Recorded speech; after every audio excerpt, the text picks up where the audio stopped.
Salut les guitaristes, bienvenue dans votre émission Cantique des degrés et nous sommes dans la rubrique cours de guitare, toujours avec moi Doris Tchonke, et c'est un plaisir de démarrer un nouveau cours avec vous. Alors dans ce cours nous allons avoir 3 chapitres. Nous allons avoir le premier chapitre qui est la prise en main. C'est le premier cours, je sens votre enthousiasme et moi aussi je suis enthousiaste. Le premier cours, waouh!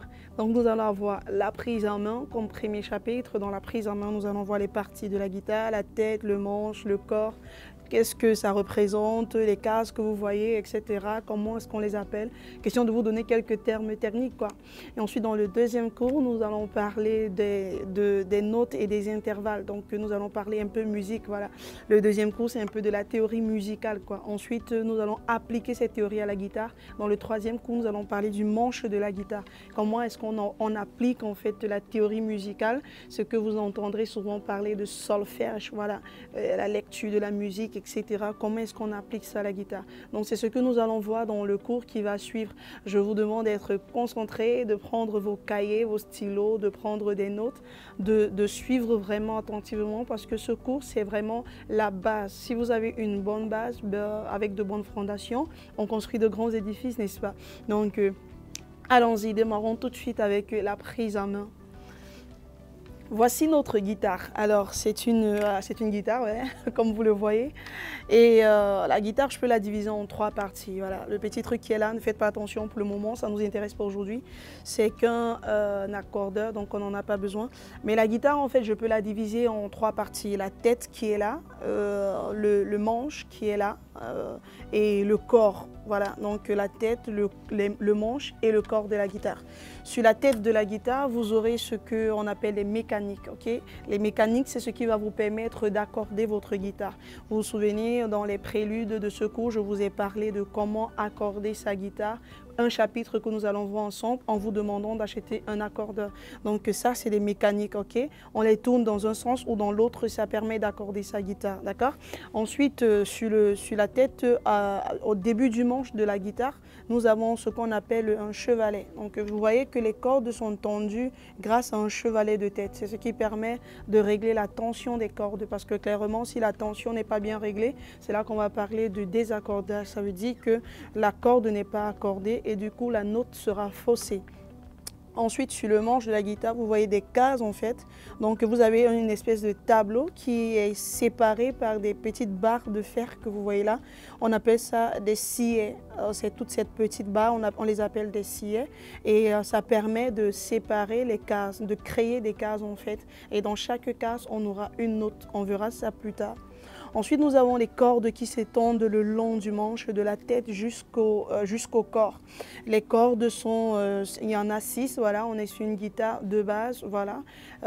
Les guitares communes avec 6 cordes. Vous pouvez avoir des guitares avec plus de 6 cordes et là, c'est encore pour autre chose. Donc, nos guitares, elles sont de 6 cordes et nous allons voir par la suite chaque corde, ce que ça représente. Ensuite, nous avons notre corps, ok? Sur le corps de la guitare, vous pouvez voir déjà à la fin, vous avez le chevalet de queue, si vous voulez. Voilà, c'est comme ça qu'on l'appelle parce que là, on a la tête et là, on a la queue. Voilà, c'est comme ça que je peux le dire. Et sur le corps de la guitare, vous avez quelquefois sur certaines guitares une certaine esthétique, voilà, comme certains peuvent penser. Et ça peut être utile dans certains cas. Lorsque vous jouez des arpèges, en fait, ça vous permet de poser souvent votre auriculaire, de pouvoir maintenir la main droite avec l'auriculaire et pouvoir jouer les arpèges. Donc c'est ça que ça peut servir aussi souvent, au-delà de l'esthétique bien sûr. Donc voilà en résumé les parties de la guitare et à quoi correspond chaque élément de la guitare, chaque partie de la guitare. Ensuite nous allons mettre une pause sur les parties de la guitare et parler un peu de théorie. Donc je vais vous demander de poser un peu votre guitare de côté, de prendre vos cahiers, voilà. Et ensuite nous allons parler un peu de théorie. Voilà, moi aussi je vais poser ma guitare. Et nous allons parler un peu de théorie. Alors, dans la théorie, qu'est-ce que je veux vous apporter? Alors, clairement, je ne veux pas vous emmener dans ce qu'on voit dans les conservatoires, voilà, ces grands trucs de ouf avec des noms, etc. Non, je veux vous donner vraiment la théorie de base. Tout ce que je vous apprends, c'est des éléments de base qui sont vraiment pour des débutants, pour des personnes qui apprennent, qui débutent. Donc, dans cette théorie de base, nous allons d'abord parler des notes. Alors, très clairement, lorsque vous entendez une musique, voilà, lorsque vous entendez un chant, une mélodie, ou même lorsque vous m'entendez parler, voilà, je peux articuler d'une certaine manière. Tout son que vous entendez, voilà, naît d'une note. Voilà, la note, c'est la plus petite unité musicale. C'est ainsi que je veux vous la définir. Voilà, c'est ce qu'il y a de plus simple à comprendre et de plus facile à comprendre. La note, c'est la plus petite unité musicale. Si vous prenez par exemple de la littérature, si vous prenez un texte, dans un texte vous aurez plusieurs paragraphes, dans un paragraphe vous aurez encore plusieurs phrases et dans une phrase plusieurs mots, dans un mot plusieurs syllabes et dans une syllabe encore peut-être deux ou trois lettres. C'est là que je veux en venir. Donc tout ce qu'on est en train de dire, tout ce que je suis en train de parler, tous les mots que vous entendez, les phrases que je formule sont articulées autour de quoi? Autour des lettres, l'agencement de lettres qui donnent des syllabes et qui donnent des sons à l'oreille. Donc c'est l'agencement des notes qui produisent la musique que vous entendez. Donc la note, c'est l'unité de base. Dans cette théorie musicale, je précise que il faut que vous compreniez clairement les éléments qui ne changent pas, d'accord? Ça ne change pas d'un instrument à un autre. La note n'est pas différente sur une guitare, sur un piano, sur un violon, non, sur une contrebasse, non. La note, c'est la même, peu importe l'instrument. Donc, c'est vraiment une théorie musicale de base. Ensuite, nous allons voir comment l'appliquer à la guitare. Donc, nous avons parlé de la note, ok? Si la note, c'est la plus petite unité, si la note, c'est notre lettre, si on veut, voilà. Alors, comment est-ce qu'on forme un mot à partir des lettres? Alors, la note, on a plusieurs notes en musique, d'accord? Vous avez certainement entendu parler, je suis presque sûre, sinon vous apprenez. On a Do, Ré, Mi, Fa, Sol, La, Si, d'accord? Ça, c'est des notes. Je ne vais pas vous parler des altérations autour qui peuvent faire des dièses, des bémols, non, je ne parle pas de ça pour le moment. Je vous donne que les éléments de base, de Do à Si, d'accord? Si vous avez toutes ces notes maintenant, lorsque vous allez les agencer, soit d'une manière, soit d'une autre, ça va vous produire des sons et ces sons vont être traduits soit par des accords, soit même par des gammes totalement, d'accord? Donc, ce que vous devez retenir jusque-là, c'est que la note, c'est la plus petite unité musicale autour de laquelle s'articule, s'agence un autre tas d'éléments pour pouvoir former un accord ou une gamme et pouvoir produire un son. D'accord? Donc, après la note, nous allons parler maintenant de gamme. Lorsque je vous ai dit tout à l'heure, Do, Ré, Mi, Fa, Sol, La, Si. Ça, vous l'avez déjà entendu, vous l'avez déjà chanté, vous l'avez déjà dit d'une manière ou d'une autre. Maintenant, je vais vous apprendre qu'on appelle cet ensemble de ce cycle, en fait, parce que c'est un cycle. Ça se referme encore sur le Do. Cet ensemble s'appelle une gamme. C'est une gamme et dans ce cas, c'est la gamme de Do. Pourquoi? Parce que le premier élément, la première note, c'est un Do. Ça commence sur un Do et ça finit sur un Do. C'est comme ça qu'on identifie la gamme, la note sur laquelle ça commence et la note sur laquelle ça s'achève. Avec ces éléments de note et de gamme, vous comprenez donc qu'on est en train de parler d'un cycle. Tout ce que vous allez entendre comme musique, tout ce que vous allez entendre comme mélodie, comme son ou quoi que ce soit, va toujours en fait s'articuler autour de ces notes-là. C'est un cercle, c'est un cycle. C'est exactement comme l'alphabet. En alphabet, vous avez des lettres de A à Z, dans notre langue française bien sûr. Et toute parole, tout mot, toute phrase, quoi que vous écrivez, sera toujours autour de ces lettres. Parce que c'est ce qu'il y a de base, c'est la plus petite unité. En musique aussi de même, la plus petite unité, c'est la note. Et l'ensemble de ces 7 notes, c'est autour de cet ensemble que la musique se construit. Le Do, Ré, Mi, Fa, Sol, La, Si. Vous devez retenir que ce sont des notes pour le moment. Nous verrons dans la suite comment est-ce que ça s'articule et à la guitare, comment est-ce que cela s'applique. Lorsque vous entendez Do, vous entendez Ré, vous entendez Mi, etc. Entre Do et Ré, qu'est-ce qu'on a? Quelqu'un pourrait se demander.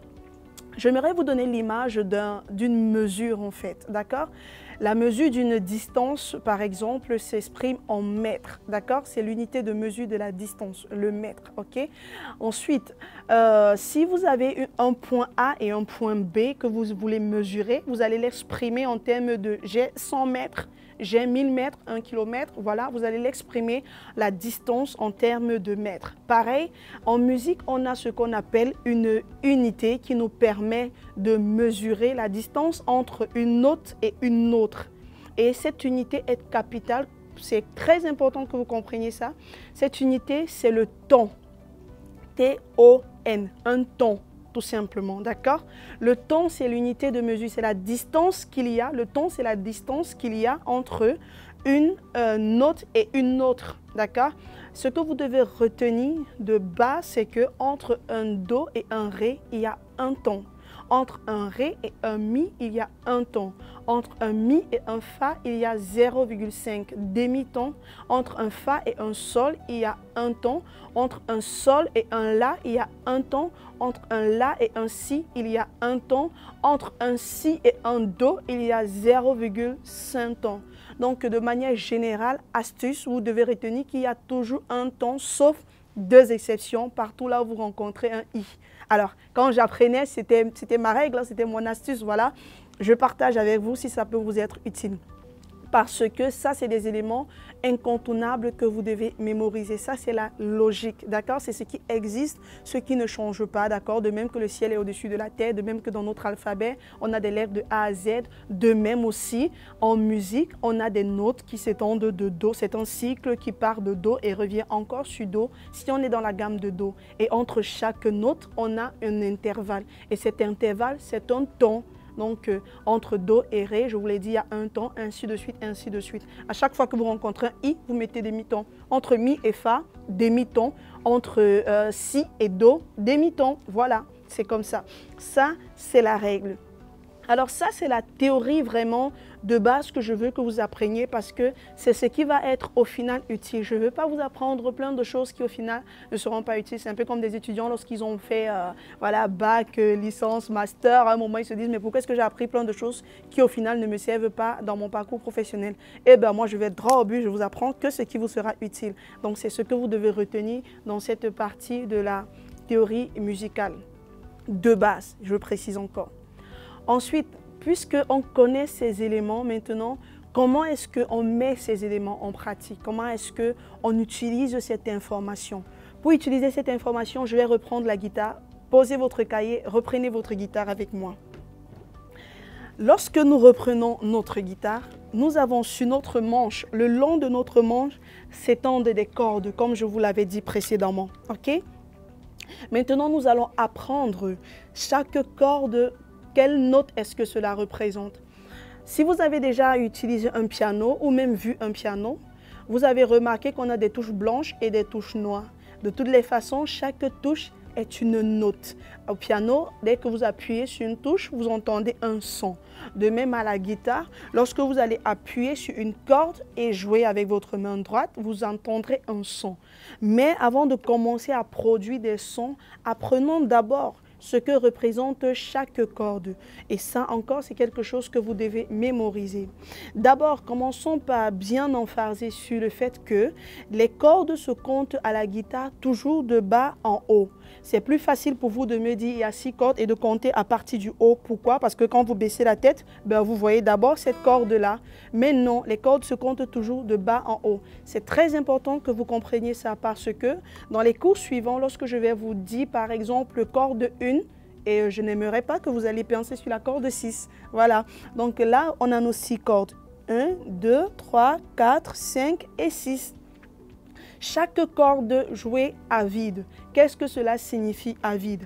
Lorsque vous allez entendre à vide, ça veut dire qu'elle n'a pas été pincée à l'aide de la main droite, à l'aide de la main gauche, autant pour moi. Pourquoi? Parce qu'en guitare, on est obligé d'utiliser nos deux mains. Autant nous avons besoin de la main gauche pour pouvoir créer le son que nous voulons en appuyant dans une case, autant nous avons besoin de la main droite pour pouvoir jouer le son que nous recherchons, ok, la note que nous recherchons. Donc, si je prends à partir de ma première corde est un Mi. Ok, ça vous devez le retenir. Il n'y a pas besoin de comprendre pourquoi c'est un Mi, pourquoi c'est pas un La, pourquoi c'est pas un Si. Non, ça c'est des éléments, c'est factuel, c'est ça en fait. Voilà, ça, la première corde c'est un Mi, le premier entier c'est un 0. C'est comme ça, on ne le discute pas. Donc j'ai un Mi, si je joue à vide, je vais entendre le son d'un Mi. Voilà, là j'ai le son d'un Mi, ok. Donc ma deuxième corde c'est un Si. Si je la joue à vide, j'aurai un Si. Ok, vous pouvez profiter et jouer en même temps avec moi pour vous rassurer qu'on a les mêmes sons. Et si ce n'est pas pareil, vous allez devoir accorder votre guitare. Ok. Ensuite, ma troisième corde qui est juste là, c'est un Sol. D'accord. Si je joue là, j'ai un Sol, toujours à vide. Je n'ai pas pincé, ok? Je n'ai pas encore utilisé ma main gauche. Pour le moment, on n'en a pas besoin. On est simplement en train d'apprendre ce que chaque corde représente, ok? Ne soyons pas pressés. Je sais que vous avez envie que je vous montre les accords, comment jouer la main droite, etc., les rythmes, etc. On va faire toutes ces choses. Mais si vous posez bien les fondements, ok, vous allez aller très loin dans votre apprentissage. Donc, c'est très important. Là, on a fait la troisième corde. La quatrième corde, c'est un Ré, d'accord? Si je joue là, nous avons un Ré. La cinquième corde, c'est un La. Et la sixième corde, c'est un Mi. D'accord? Oui. La sixième corde, c'est un Mi. Pareil que la première corde, vous pouvez être en train de vous dire, mais on avait déjà vu un Mi. Oui.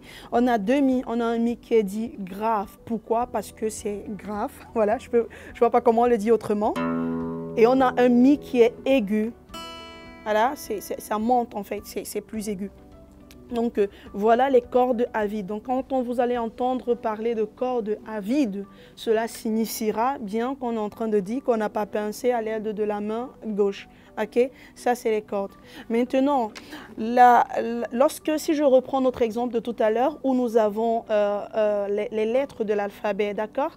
Pour écrire un mot, voilà, on a besoin d'un tableau, d'un clavier de nos jours, voilà, mais on va rester sur le tableau, où on écrit un mot, voilà, ou alors dans notre esprit, on écrit quelque chose qu'on va dire ensuite avec notre bouche. Le manche de la guitare, j'aimerais que pendant quelques secondes, vous effaciez les cordes de votre esprit et que vous voyez simplement un tableau, d'accord? Maintenant, sur le tableau, vous allez écrire en fait, et vous écrivez avec votre main gauche. Vous écrivez un Do, un Fa, un Ré, un Mi, ce que vous voulez. Maintenant, la différence entre une case et une autre, parce que vous pouvez vous demander pourquoi est-ce qu'on a des sillets là, voilà. Si clairement on n'avait pas une distance entre, on n'avait pas des cases séparées avec des sillets que vous voyez là, on n'aurait pas su écrire avec précision, ok? On n'aurait pas su écrire un Do. Au piano, ça a déjà été fait. Quand vous appuyez sur la touche de Do, vous avez un Do. Mais à la guitare, c'est l'effort de plus qu'il faut fournir. C'est pour ça que peut-être certains disent la guitare est un peu plus difficile que le piano, oui, parce qu'il faut construire son Do. Pourtant, au piano, c'est déjà construit, on l'appuie simplement. Mais à la guitare, on a besoin de le construire. Et pour cela, il faut que vous compreniez que le sillet permet de créer des cases, d'accord? Ça, c'est une case, une deuxième, une troisième. Et les cases se comptent de la gauche vers la droite, comme on écrit. Voilà, c'est simple, c'est facile à comprendre. Et lorsque je vais appuyer dans une case, je vais produire un son. Et ce son, qu'est-ce que ce son va représenter? À l'état actuel des choses, nous avons vu les cordes à vide, d'accord? Mi, La, Ré, Sol, Si, Mi. Et lorsque vous jouez ces cordes, vous avez un son qui est dit à vide parce que vos cordes ne sont pas encore pincées avec la main gauche. Mais lorsque je vais pincer avec la main gauche, je vais produire un autre son. Prenons par exemple le Mi. Voici son son à vide. Et si je pince, j'aurai un autre son. Voilà. À vide, case 1. À vide, case 1. À vide, case 1. Alors, très clairement, quand j'ai appuyé dans la case 1, qu'est-ce que cela signifie? Comment est-ce qu'on traduit cela? Vous vous souvenez, je vous ai parlé dans la théorie musicale, je vous ai parlé de l'élément ton, je vous ai parlé du ton. Voilà. Je vous ai dit qu'entre un Do et un Ré, il y avait un ton, par exemple. OK? Donc, à la guitare, comment est-ce qu'on identifie le ton? Cette distance d'intervalle qu'on mesure à l'aide du ton, comment est-ce qu'on l'identifie? On l'identifie simplement avec la règle suivante. Chaque case à la guitare représente 0,5 tons. Chaque case est un demi-ton à la guitare, ok? Ça, c'est une règle à retenir. Donc là, j'ai demi-ton. Si j'ajoute demi-ton, là, dans la deuxième case, c'est un ton, 1,5, 2, 2,5, 3, 3,5, 4, 4,5, 5, etc. jusqu'à la fin du manche. Chaque case, c'est 0,5 tons. Maintenant, si la corde, j'aimerais qu'on travaille ensemble, d'accord? C'est plus fun lorsqu'on le fait ensemble. Jusqu'ici, j'aimerais que vous ayez 3 éléments en tête. 3 éléments qui vont vous permettre de connaître les notes de la guitare sur tout le manche, ok? Si vous mémorisez ces 3 éléments, 3, comme vous voulez, si vous mémorisez ces 3 éléments, vous allez être capable de connaître toutes les notes sur le manche de la guitare, ok? Sans les notes altérées qu'on verra plus tard. Les 3 éléments, c'est lesquels? Le premier élément, c'est les cordes à vide, d'accord? Mi, la, ré, sol, si, mi, de haut en bas. Ok, c'est plus facile de lire de haut en bas, mais on compte toujours de la première vers la 6e. Là, voilà les cordes à vide, ce que vous devez retenir. Deuxième élément que vous devez retenir, c'est une case correspond à 0,5 tons. Ça, c'est le deuxième élément. Troisième élément que vous devez retenir, c'est l'intervalle qu'il y a entre chaque note. Entre un do et un ré, un ton. Ré, mi, un ton, mi, fa, demi-ton. Fa, sol, un ton. Sol, la, un ton. La, si, un ton. Si, do, demi-ton. Waouh, je suis arrivée. Donc, voilà en fait ce que vous devez retenir. Avec ces 3 éléments, allons dénicher les cordes, les notes sur tout notre manche de la guitare. Commençons par la première corde.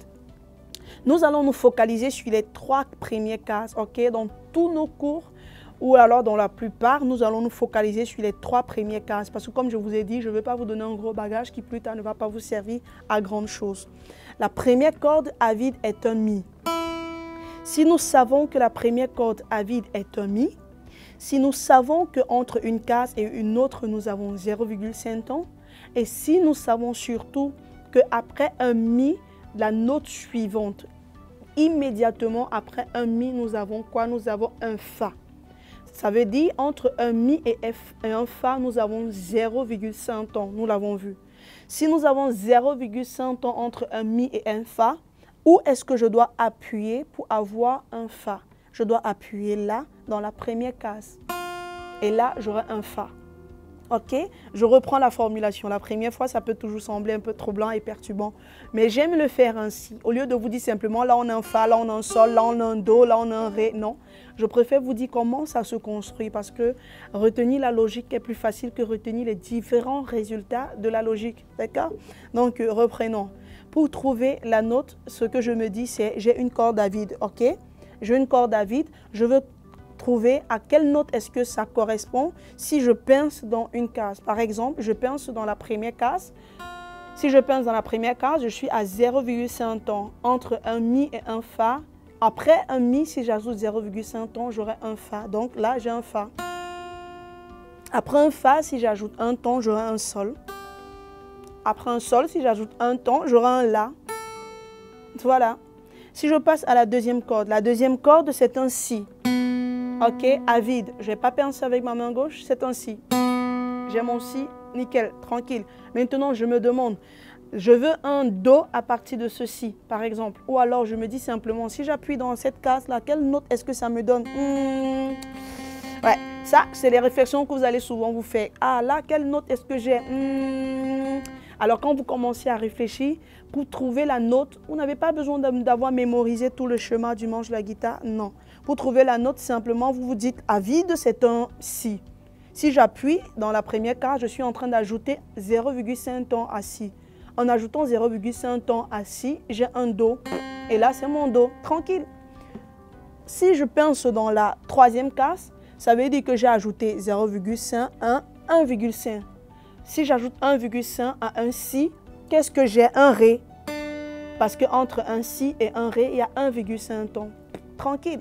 Je passe à la corde suivante. Pareil, je pourrais le faire pour toutes les 6 cordes, mais je vous laisse aussi faire le reste. Avec ça, voici l'exercice que je vous soumets pour notre prochain cours.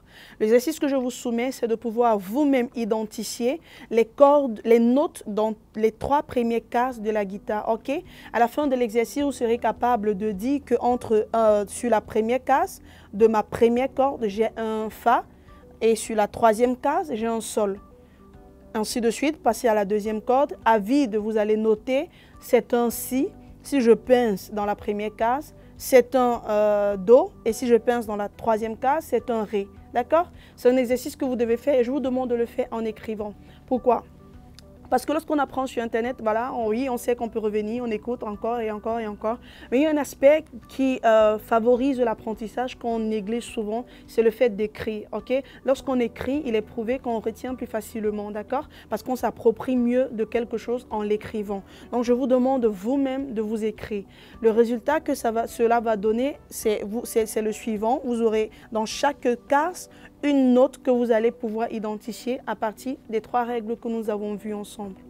Donc, en résumé, je vous invite à mémoriser la logique qui est derrière chaque résultat au lieu de chercher à mémoriser les résultats, d'accord? Si vous saviez déjà que là, c'est un Fa, très bien, mais aujourd'hui, vous avez peut-être l'explication, le pourquoi c'est un Fa.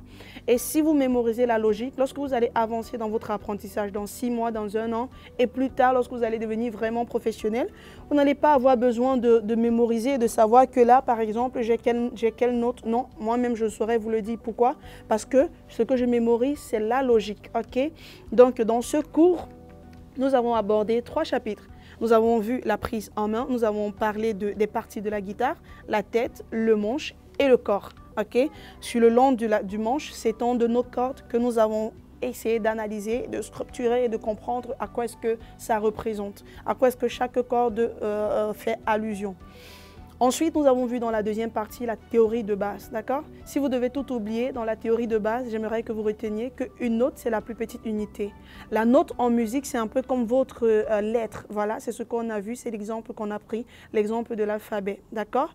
Et autour de la note se construit une gamme, tout comme autour des lettres se construisent des mots, des phrases, des textes, etc. Ensuite, nous avons vu qu'entre une note et une autre, on a un intervalle. Et cet intervalle, c'est une distance qui est mesurée en termes de temps. Entre un Do et un Ré, il y a un temps, Ré, Mi, un temps, et ainsi de suite, d'accord? Et enfin, nous avons attaqué le manche de la guitare. Dans ce cours, nous avons parlé aussi de à quoi représentent les cordes de la guitare, ce que représentent les cordes de la guitare. Si je les joue, quel son est-ce que j'ai? Et nous avons vu que nous comptons les cordes de la guitare, toujours de bas en haut, 1e, 2e, 3e, 4e, 5e et 6e corde. Et la première corde à vide, toujours le son à vide. Si je la joue comme ça, c'est un Mi, ok, c'est ce que nous avons vu, c'est un Si, c'est un Sol, c'est un Ré, c'est un La, c'est un Mi, c'est ce que nous avons vu. Ensuite, nous avons appris comment retrouver les notes sur tout le manche de la guitare, d'accord? Avec les 3 règles, en connaissant bien l'intervalle qu'il y a entre une case et une autre, 0,5 temps, en connaissant bien l'intervalle qu'il y a entre les notes et en connaissant bien les cordes à vide, d'accord? Avec ces 3 éléments, vous êtes capable d'identifier les notes sur tout le manche de la guitare. Là, si vous apprenez bien les notes, eh ben, on va apprendre là, dans le prochain cours comment former des syllabes et ensuite comment former des mots et plus tard des textes. C'est comme ça qu'on va faire l'apprentissage progressivement. N'oubliez pas l'exercice, focalisez-vous sur les 3 premières cordes de la guitare et apprenez dans la logique que nous avons vue ensemble à identifier les notes sur les 3 premières cordes de la guitare. Je vous dis à très bientôt pour le prochain cours avec les résultats que vous aurez eus de ce cours. Et j'espère que ça vous a plu, j'espère que vous êtes enthousiaste et que vous gardez la flamme. Ok? Nous n'avons pas joué dans ce cours parce que je veux vous donner les éléments. Plus tard, nous allons jouer et vous allez davantage prendre plaisir. Au revoir, bon apprentissage et à très bientôt.